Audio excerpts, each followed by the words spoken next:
how do I avoid having my property go through probate? There are 5 basic non-probate transfers. The first is going to be joint ownership in property. Think of your joint checking account that you have with your spouse. In that situation, whenever you have joint ownership in property, and that can be on bank accounts, that could be on real property, that could be on your car. When you have a joint owner dies, the other owner just takes possession of the property. They take essentially the ownership interest for the person who's died just disappears. The next would be putting a beneficiary or a pay on death designation on an asset.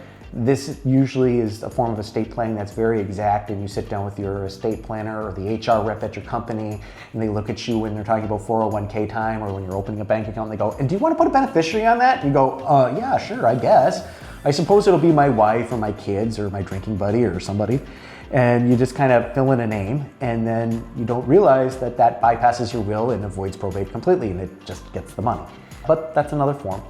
Life insurance is another form of a non-probate transfer. We don't look at the will for who gets the life insurance policy. We in fact look at the life insurance policy.